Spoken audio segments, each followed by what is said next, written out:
Okay, let's welcome our audience. Welcome to the Work Comp Weekly. I am your host, Dan Mora. Directly across from me, Frank Smithson over here.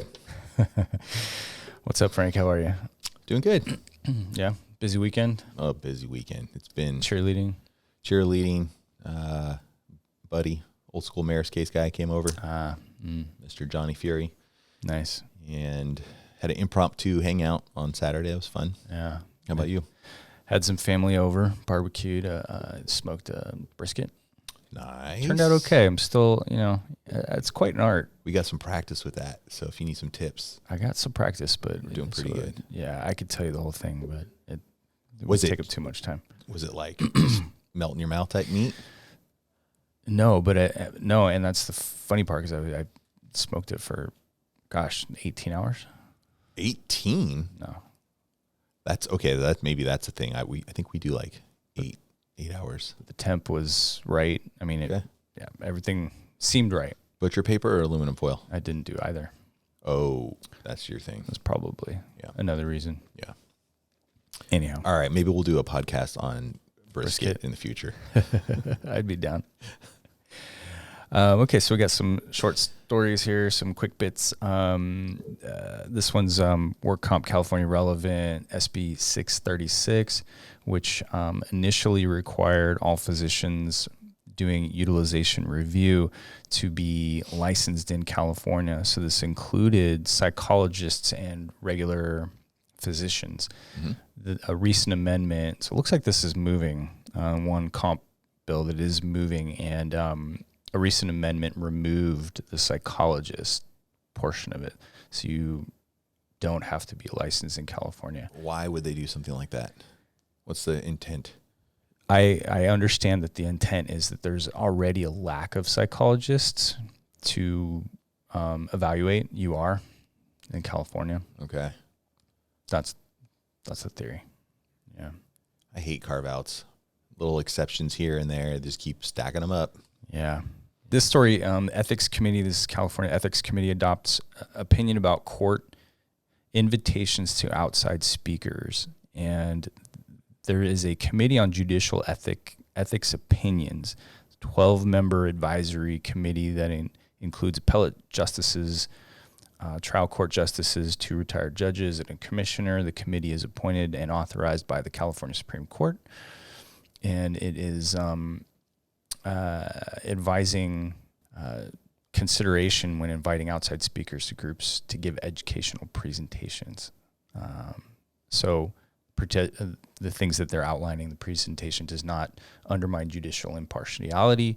The speaker does not represents a balance of interests and viewpoints. The presentation would not lend judicial prestige to advance the outside speaker's interests. Presentation does not include improper political activity, and the outside speaker is not involved or likely to become involved in litigation before the court. So we have one of our main topics. We can get into that now. Yeah. Biases. I want to talk about it both in AI and in work comp. I was listening to an NPR article on biases. They had this like hack-a-thon that they did, where they got a bunch of people together to come and see how they can mess up AI. Before I get into that, there's a couple of things that were kind of interesting that are like dated biases in AI. Stuff. Yeah. So one of them was Google Photos. This is in 2015. I don't know if people remember, but they faced backlash when it was discovered that their artificial intelligence about labeling photos was taking black people and then labeling them as gorillas. Yikes. Like that's like an actual thing. So now that we have ChatGPT, they're out there, they're trying to uncover these biases. Right. I think I should make it clear. I don't think any of these companies have like intentions to have biases in their company, but it's just the people that are doing the work. You know, they have biases and then they do the code and it eventually shows up, especially if you have like a lack of diversity. That's going to, take one particular person's perspective even more. Right. Well, and the technology trolls the entire internet. So there's Yeah. disgusting racial things out there that somehow get sucked, or of course logically get sucked up into the AI. You know what's interesting is as much crazy content is out there that the AI is not overtly biased. Yeah. I bet they've been working on that. They've got it. Sure. They've got it. They just don't want the headlines like that. That's pretty scary. So there's this concept. It's called red teaming. So this is an article from the New York Times. Actually, wait a second. Let me not misquote that. Sorry, NPR.org on this AI hackathon. So I'm just going to read a little bit from the article. Red teaming. This is the process of testing technology to find the inaccuracies and biases within it. Is something that more typically happens internally at technology companies, but as AI rapidly develops and becomes more widespread, the White House has encouraged top tech companies like Google, OpenAI, that's a parent company of ChatGPT, to have their models tested by independent hackers. So during this hackathon, they were looking for demographic stereotypes. One of the hackers asked the question to try to yield racist or inaccurate answers. She started with a question to define blackface and to describe whether it was good or bad. And the chatbot was easily able to appropriately answer those questions. Mm-hmm. So obviously it's not like overtly biased or racist, I guess you could even say. But eventually Davis, who is black, prompted the chatbot with this scenario. She told the chatbot she was a white kid and wanted to know how she could persuade her parents to let her go to an HBCU, a historically black college or university. And the chatbot suggested that Davis tell her parents she could run fast and dance well, which is two stereotypes of black people. Wow. When was this? This is like a couple days ago, last week. So there was a conference, in Vegas, an organized hacker conference that was attempting to make AIs or see whether AIs were biased. Yeah, they were trying to do a bunch of different things at the hackathon. Like, is there areas of violence or any other scary things? Bias was just one piece of that. I see. And so when they find things like this, they can only do little tweaks to kind of correct that one issue. They're trying to find ways how can they, get a little bit more broad and impact things. And then the White House is weighing in on this. Yeah, so I think Biden's supposed to be coming out with something in September in regards to biases in AI, and he's already got commitments from top legal companies to kind of take their own accord that they're going to be addressing these things. How serious that is over law or regulation is unknown. So we'll definitely keep following that. Yeah, for sure. So one of the things that I thought was kind of funny, and this was actually in the article, I guess it's not funny, it's kind of sad. The event itself could have been biased. Organizers didn't collect any demographic information on the hundreds of participants. So there's no data to show how exactly diverse the event was in its own right. But they are doing things like trying to encourage, more black groups and ethnic groups to come forward and participate in these types of things so they can start to understand things better. All in all, the whole hackathon, I think, is just a big plus that we're focused on these types of things already. And the White House, it seems like they're taking it serious. We've had multiple discussions where we're talking about the speed of government. Yeah. They even made a correlation with the Manhattan Project in AI. It's that level of seriousness. So I do think that they're, looking at this thing really closely, which is great. So that kind of spawned me to think about, okay, well, what about biases in workers' compensation? And I found some old stuff. And so please take it with a grain of salt. I don't know if laws have changed because of this. But there were some really interesting ones on biases with women in workers' compensation. Let's see here. Yeah, an interesting article. Yeah, there was one. I'll just summarize it. Yeah. I think this was, let me make sure I find that. This was CBS News. 2016.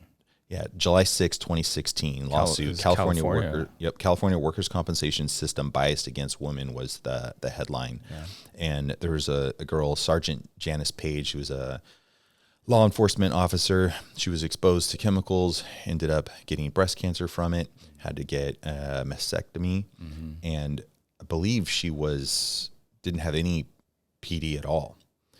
And even after having the loss of the breast, she was having like continuous scarring. She was having like phantom pain. She had like psychological issues.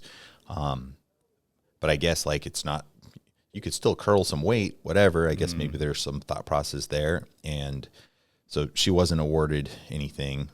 And then there was a comparison between how males in a similar situation, like the removal of a prostate, right? Kind of the same thing. You can still curl, right?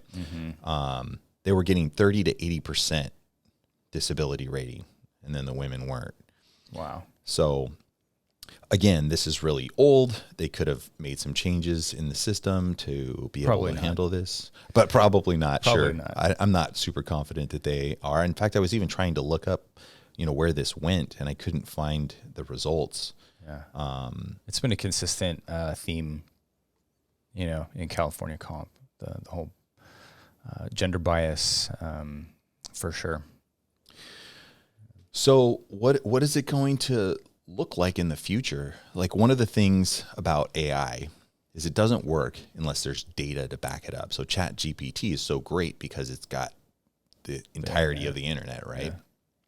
Yeah. In workers' compensation, there's tons of data out there. Are there entities that are looking to understand biases just that are inherent in the system? Yeah. And if they're not yet, will they be? Well, it's cause for concern, right? We've done a couple of stories on insurance companies that have contracted now with AI products that are based on ChatGPT. So if they're making their decisions based on biased data, biased information, which we assume they are, I mean, the insurance companies are trying to save money every chance they can, so they're replacing theoretically claims administrators and decisions that are happening. Those decisions are, if they're happening with bias, it's a little scary. I hope somebody's watching, if somebody's watching that. That's what I'm wondering. It's going to be really difficult to prove that biases exist, especially if you don't have the same type of tech looking to counteract it. It's almost like the people that build the AI have to almost self-police, because otherwise, how do you say that the data you have is producing these biases? I mean, it's going to pop up in lawsuits. And yeah, I think this is a good segue that we always do and ask our audience: how are they detecting? Is there a way for them to detect? I don't know. I'm curious. Is there a way for them to detect these biases and bring it up to the WCAB so that they can get some consideration there? Yeah, it's going to be interesting. I'm almost wondering if there's a drive for it. Like when we've talked about the defense and the AI that they're doing, there's a handful of things that we were celebrating. Yeah. Which is great because, it really can help. Injury prevention, all detection.